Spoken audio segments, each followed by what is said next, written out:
Bonjour à tous et bienvenue pour ce nouveau test. Aujourd'hui, on va parler de Tangzu avec les Tangzu Wanna. Donc, ils se disent Wanna parce que ça, pour le mot Wanna en anglais, en fait, ça veut dire la même chose. On lit Wanner, mais c'est Wanna. Ça se prononce comme ça. Les Tangzu Wanna sont donc des intras les moins chers tout simplement de la marque, Tangzu que j'avais déjà testé avec les Shiminli, qui sont pas mal fait remarquer, mais aussi avec les Zeitain Wu, que je n'ai pas pu tester malheureusement, mais ici on a droit donc aux Wanner, qui sont les moins chers, et qui sont d'ailleurs très jolis. On est ici sur quelque chose qui est avec un corps qui est tout à fait connu, hein, c'est tout à fait assumé par la marque. Sachez d'ailleurs qu'ils sont dispo sur Telegram si vous voulez rejoindre et suivre la marque. N'hésitez pas, vous tapez dans la recherche Telegram donc Tangzu et vous les trouverez. Et c'est, y a les responsables dedans et c'est assez cool de parler avec eux en anglais bien évidemment. Et donc c'est Tangzu, ça montre un petit peu le savoir-faire de Tangzu et surtout de moins cher. Hein, ça reste quelque chose de très abordable. On est ici un petit peu plus de 20 € donc en import directement. Ce ne sera pas dispo sur la boutique. Si vous êtes intéressé, dites-le moi en commentaire ou envoyez-nous un message directement sur le site, histoire qu'on sache un petit peu si ça vous intéresse. Vraiment, ce serait très intéressant de savoir, sachant qu'en plus de ça, avec la marque, forcément, il y a quelques contacts qui se font, donc à voir par la suite, mais c'est pas forcément ce qu'on vend le plus sur le site, donc à savoir est-ce que ça vous intéresse ou non, donc dites oui ou non, hein, dites-le clairement, voilà. Et ce qui fait que ici, donc, on est sur un simple driver, donc quelque chose qu'on voit de plus en plus, hein, que ce soit TRN, KZ, CCA et toutes les autres marques, en général, à 20 €, on a de plus en plus de monodrivers, et des monodrivers de très très bonne qualité. Et justement, on va voir ça tout de suite. Mais avant de passer au test, j'aimerais vous montrer surtout la grande qualité des packaging proposés, en tout cas en termes de dessin, qui fait que ce sont des box qui sont pas juste là pour contenir un produit comme ce que peut faire KZ, CCA et même les petits TRN. Ici, on a une vraie recherche, on peut le voir. Le dessin est très joli, hein, c'est un dessin de leur part, hein, c'est un dessin de leur artiste qui, ici, voilà, on a même une petite chiffonnette là-dessus. Donc, comme j'ai dit, hein, c'est un peu l'idée, donc comme les Célestes et d'autres, avec d'avoir une identité forte, d'avoir une personnalité au niveau des intras. Et ici, donc, chaque intra a son dessin. On avait déjà les Shimini, alors j'ai la boîte qui est normalement juste ici dans le coin, avec pareil, c'est très très joli, il y a une vraie recherche, et ça devrait aller dans ce sens. Voilà un petit peu. Et on peut maintenant passer au test.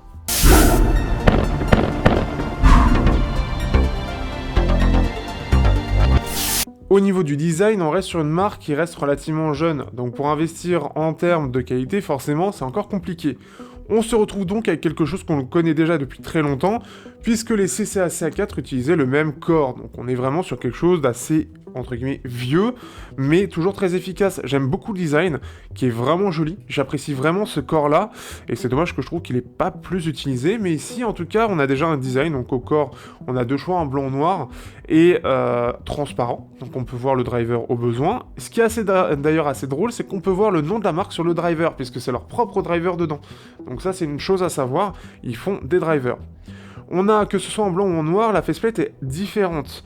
J'aime beaucoup les versions noires et j'ai beaucoup hésité d'ailleurs entre la noire et la blanche, mais la noire m'a beaucoup plu, je trouve par contre la blanche peut-être un petit peu plus jolie en retrait, mais le côté un petit peu mat du corps, j'ai préféré, donc ça a été vraiment un choix, mais je trouve qu'il y a une vraie recherche, deux couleurs très différentes avec un design très différent, et c'est assez cool là-dessus. On a du 2 pins QDC, le côté classique, un câble tressé classique, donc qui peut s'en mêler, qui est pas ce qu'il y a de plus pratique, même si ça reste tout à fait correct et logique à ce prix-là, on a vu pire, on a vu mieux, mais je trouve que c'est toujours efficace et voilà, il n'y a rien de spécial, on sent que c'est une commande là-dessus chez un revendeur classique, un prix classique, rien de spécial. Par contre, au niveau des embouts, on a des embouts qui sont eux de chez Tangzu et des embouts de bonne qualité, avec un embout à un côté un peu plus large, ce qui fait que c'est assez agréable. On a aussi la canule qui est en métal, pareil, c'est assez classique à ce prix-là, il n'y a rien de spécial, donc un design tout à fait convenu. Le packaging, comme je l'ai dit, il est assez particulier, vraiment cool, mais on a plein d'embouts en plus de ça. On a deux types d'embouts, comme ce qu'on avait avec les Shiminli, avec des embouts soit ici transparent blanc, soit colorés, donc noir et coloré à l'intérieur, selon les tailles. Ça va permettre d'avoir plus ou moins de basse notamment, ce qui peut être intéressant, mais le son, lui, est bien plus intéressant par rapport à ça. Donc on va voir ça, justement.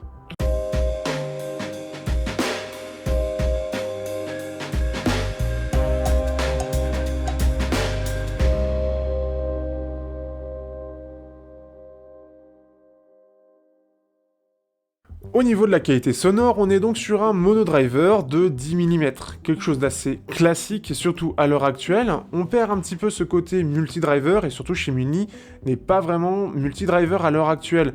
Les Eithanoon, c'est c'est un planard.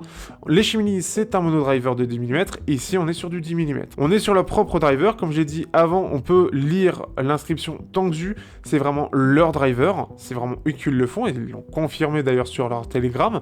Et ce qui fait qu'on a donc une signature neutre. Et un beau neutre. Un neutre qui met pas trop de clarté, justement. Et ça, on va le détailler tout de suite. Mais je trouve vraiment que la signature est jolie. Et surtout qu'à ce prix-là, il y a très peu de neutres réussis. Et j'en parlais justement sur le test d'avant avec les Tinifi où j'aimais pas du tout ça. Aujourd'hui, je les apprécie beaucoup plus par rapport à avant, d'une part parce que je préfère les styles, mais aussi parce que on a des drivers de bien meilleure qualité. Et ici, pour 20€, on en a clairement pour son argent. On va voir notamment, et je vous conseille de regarder la partie comparaison, ça va beaucoup vous plaire, mais ce qui fait que ce qui est très intéressant sur ces Tangzu et cette signature, c'est qu'elle est très linéaire. On n'a pas de creux particuliers, on n'a pas de gros pics mis en avant, et ce qui fait qu'on a quelque chose qui est très réussi. On va pouvoir l'utiliser, donc on a une basse qui est assez neutre, légèrement relevé, on a une sous-basse qui est légèrement relevée plus que sur ma tête de mesure un peu pétée, donc c'est un petit peu plus en avant, et on peut voir qu'au niveau des médiums et des aigus c'est assez neutre, on n'a pas de creux particulier, ça c'est une excellente chose, ce qui fait que ça va donner alors un son qui est assez clair, un peu plutôt neutre, et surtout qui est plutôt plein, dans le sens où là on peut avoir l'habitude, et ce que j'apprécie plutôt en général, des voix avec des aigus un petit peu en retrait, donc ça peut faire un effet un peu voilé mais plus doux, et on peut mettre un peu plus de volume. Ici on a quelque chose qui est assez neutre, ce qui fait que ça fait une voix assez pleine, assez ample, qui a un registre vraiment bien repris, on n'a pas quelque chose qui va manquer, donc ça c'est une excellente chose déjà. On a des aigus qui sont présents juste comme il faut sans ressortir spécifiquement, et on a une scène qui reste plutôt large, bien précise, plutôt détaillée en plus de ça. On est sur un bon monodriver, on est un peu meilleur que certains monodrivers au même prix, ce qui est une très très bonne chose aussi, et je trouve que c'est très solide, et c'est surtout, je trouve que c'est l'un des intras les plus solides que l'on peut trouver à moins de 30€, et on va le voir dans la partie comparaison, c'est vraiment très très propre. Ce qui est bien aussi, c'est qu'on n'a pas de sibilance particulière, on n'a pas d'agressivité, on peut mettre pas mal de volume, on va être surtout limité par le fait que comme c'est neutre, c'est les aigus qui vont être en général le plus agressifs, donc après tout dépend votre oreille, mais personnellement c'est ce qui me bloque le plus. Ce qui est bien, c'est qu'on a un bon équilibre et on va pouvoir quand même l'utiliser même sur du métal. Je trouve que ça passe relativement bien. On a quand même une bonne clarté au niveau des guitares, peut-être parfois un peu trop, mais c'est plus le style qui veut ça. Donc ce sera plus d'autres intras qui seront plus adaptés.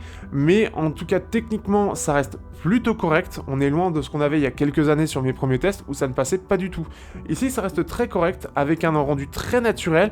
On n'a pas cette sensation de distorsion pour certains qui pourraient dire ça, d'aigus qui font trop peu naturel, et c'est d'ailleurs ça qui est très agréable, c'est que quel que soit le style, je trouve que le rendu est globalement très naturel, très vrai. On n'a pas l'impression qu'il manque spécifiquement quelque chose, à part pour un style où ça va demander, par exemple surtout de la basse, c'est ça qui va manquer sur des styles très fun, et comme je l'ai dit, du métal, même si globalement ça passe, et on va pas avoir cette sensation d'avoir un driver qui pêche complètement et qui a du mal à retranscrire des choses. Ça reste le cas tout de même pour un monodriver à moins de 30€, mais c'est très correct pour son prix. Ce qui fait qu'on a quelque chose de très polyvalent. On peut l'utiliser pour beaucoup de styles, mais il faudra quand même privilégier les styles que j'appelle un peu neutres, justement. Donc notamment de l'ambiante, de la dub, du classique, ça passe très très bien dessus. Du métal, comme je l'ai dit, ça va être plus compliqué, notamment au niveau des guitares, ou du manque un peu de basse. Après, vous pouvez mettre un peu d'égalisation, mais je trouve que ça rend vraiment bien. On a globalement une bonne ampleur pour le prix, on a vraiment quelque chose qui a une scène plutôt large. Ça a tendance à être assez large, surtout pour du monodriver, là où la plupart ont tendance à avoir une scène un peu plus petite par rapport à du multidriver, où on a une armature équilibrée qui va venir aider à avoir une bonne puissance, une bonne performance pour les aigus. Donc c'est vraiment pas mal, j'apprécie beaucoup. En plus de ça, on a un corps avec une bonne isolation, ce qui fait qu'on va pas être trop dérangé par la circulation autour de nous. Mais c'est vraiment propre. Après, vous pouvez jouer avec les embouts. Moi, j'ai joué avec les embouts de basse, je les ai laissés comme ça parce que je trouvais le rendu très bien. Mais avec les autres embouts, vous aurez quand même un peu plus de basse, donc ça pourra vous plaire aussi. Mais clairement, Tangzu, moi je le vois en fait avec ceux qui l'ont acheté, ont été très conquis. Et moi, pour avoir beaucoup d'intras, et c'est ce qu'on va voir juste après dans la section comparaison, c'est que c'est très solide face à la concurrence. Et surtout, ça reste une marque jeune.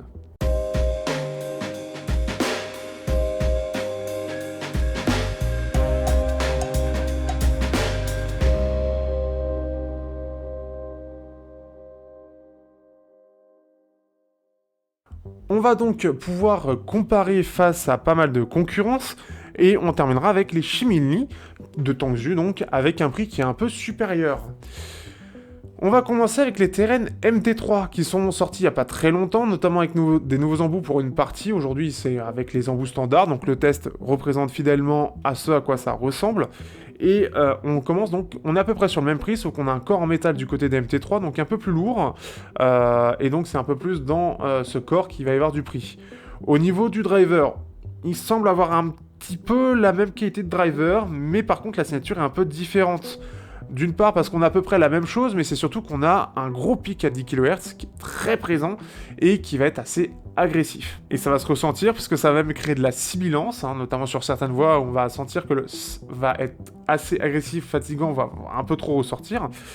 On a un côté beaucoup plus froid aussi. Là, on a un côté un peu plus chaleureux du côté des Tangzu parce qu'on a justement ce côté où on n'a pas quelque chose de spécifique qui ressort au niveau des aigus. Ici, ça fait vraiment froid, ça donne un effet assez analytique et assez plat globalement. Par contre, ça va donner aussi un effet, une scène un peu plus large, dû justement à ce pic-là. Mais par contre, on va pouvoir écouter moins fort, dû à ce pic qui va vraiment nous limiter dans l'écoute. Et donc, ce qui fait qu'on aura tendance à mettre moins de volume. On a aussi forcément, dû à ce pic-là, une mise en avant des cymbales. Ce qui fait que si vous voulez chercher un truc un peu plus analytique, un peu plus froid, ça peut vous plaire. Mais je conseille très clairement les Tangzu qui sont clairement meilleur de ce point de vue-là, avec un autre qui fait vraiment plus neutre et pas vraiment analytique et plus polyvalent, et surtout moins fatigant. On a les Teren V30. Alors les Teren V30, eux, ils datent. Ils ont quelques années dans les pattes, avec un design que je trouve assez sympa, alors pas en blanc, pas ceux que j'ai, mais ceux qui sont un peu plus fumés, vous l'avez sur la boutique, mais qui, eux, sont sur une signature en V assez marquée tout de même. On a quelque chose qui, forcément, pic de 10 kHz très en avant, donc on va sentir tout de suite une mise en avant des cymbales. On a clairement plus de basses, et notamment de sous-basses, qui va être très présent, donc un côté vraiment vibrant, mais très agréable. Par contre, c'est un côté moins impactant. Là, on a plus de punch du côté des Tangzu, ici, ça va être plus doux, plus rond, comme certains disent, mais un côté plus doux, plus sous-basse, plus vibrant. Et on a une scène qui est un peu plus large. Il faut savoir qu'il y a 3 drivers, un driver de 10 mm, mais qui date un peu, et 2 armatures équilibrées de chez TRN.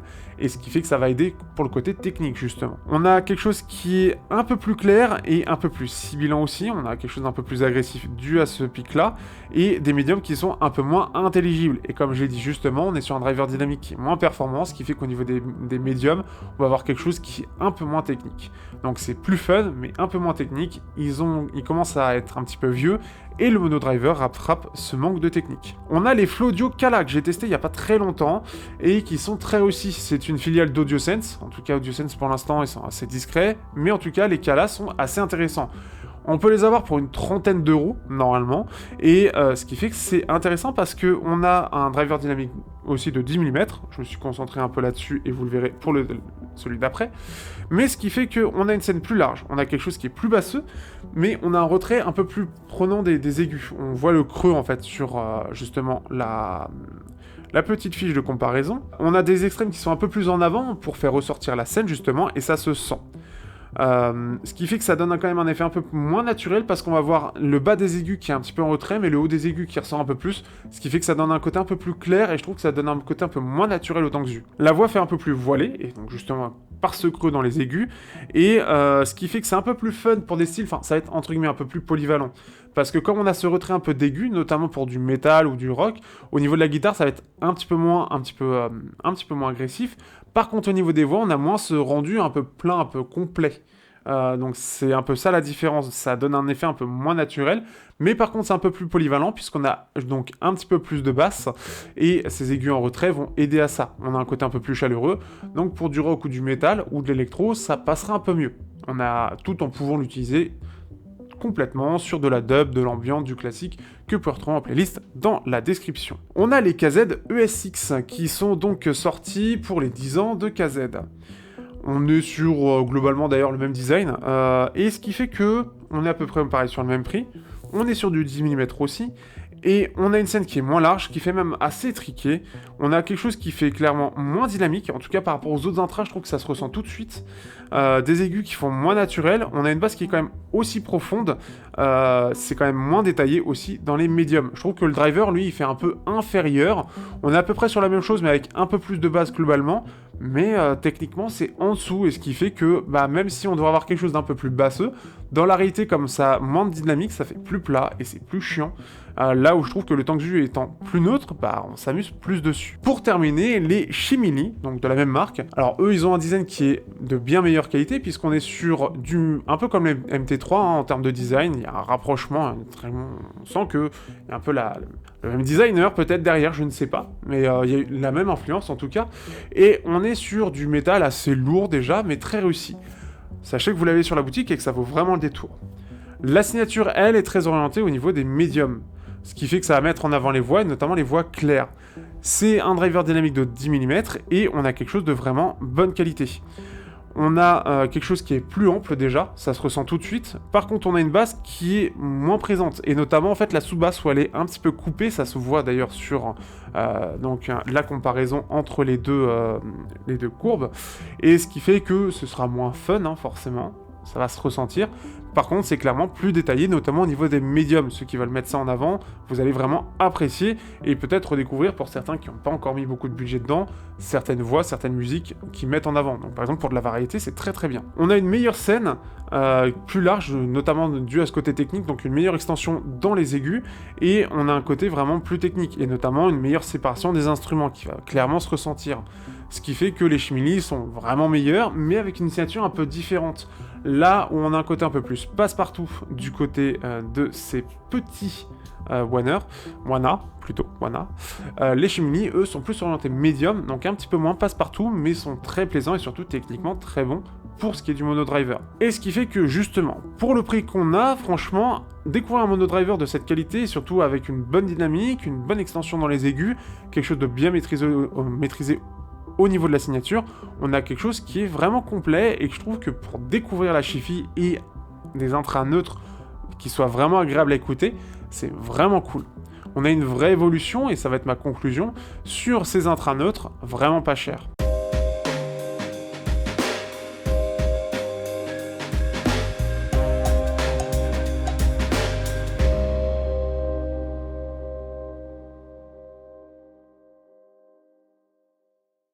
Ces Tangsu Wana, eh bien, ils rentrent vraiment dans cette catégorie d'intras qui sont réellement plaisants. Ils sont plaisants dans le sens où, on arrive dans cette partie de la Chi-Fi où on a un plaisir à écouter de la musique neutre avec une bonne qualité d'écoute. Il n'a jamais été aussi facile d'écouter de la musique de façon hi-fi qu'aujourd'hui, et à 20 €, on a des intras qui sont très solides et largement plus que ce qu'on peut trouver dans le commerce aujourd'hui un peu partout. Ce qui fait que clairement, et je vous le conseille, n'hésitez pas à les découvrir. Encore une fois, si vous avez peur d'aller acheter sur AliExpress, et c'est pour ça que la boutique est présente, n'hésitez pas à me le dire en commentaire, et j'essaierai de voir pour en prendre quelques-uns. Ça pourrait être vraiment intéressant de voir et puis de faire découvrir. Ce sont des intras vraiment très intéressants qui annoncent une évolution dans la Chi-Fi à moins de 50 € et surtout à moins de 30 €. C'est quelque chose qui n'avait pas encore beaucoup évolué, et ces derniers mois, on voit beaucoup de monodrivers sortir avec vraiment une excellente qualité de driver, une excellente technicité qui manquait réellement. Et ce qui fait que ça en fait des intras solides. Mais surtout, c'est des intras neutres qui sont très agréables. Il y a quelques années encore, la référence des intras neutres, c'était Tinifi avec les T2 à moins de 50 € et que j'avais pas du tout apprécié. Ici, je les trouve mieux réglés, avec une clarté mieux maîtrisée, des basses un peu plus en avant, et ce qui permet de les rendre plus polyvalents et plus agréables. Ce qui est surtout bien, c'est qu'on a cette belle extension, on a quand même pas mal de détails qui les rendent polyvalents pour à peu près tout. Et en plus de ça, ils ont un rendu qui est très joli, qui est très appréciable, et ça permet de découvrir un style qui, pour le coup, ça permet de se dire « Ah, le neutre, c'est ça, c'est plutôt pas mal, et ça me permettra d'en découvrir d'autres ». Encore une fois, ça reste encore de la découverte. Si vous êtes habitué à d'une grosse signature en V type TRN V30, au départ, ça risque de vous donner un effet chelou. Mais ses qualités techniques et surtout son rendu assez naturel peuvent aider à rentrer dans cette partie-là et surtout de faire découvrir de nouvelles musiques. Et je vous conseille les playlists que je vous ai mis en description qui permettra de vous faire découvrir de nouvelles musiques et de nouveaux styles que vous n'écoutiez pas avant. Et c'est ça aussi le plaisir de la hi-fi et de la chi-fi surtout, c'est d'écouter des musiques que vous n'auriez jamais écoutées avant parce que les écouteurs que vous aviez rendaient ces musiques vraiment très très moches. Et j'espère que vous aurez apprécié ce test, et on se dit à bientôt pour de prochains tests sur Technoid.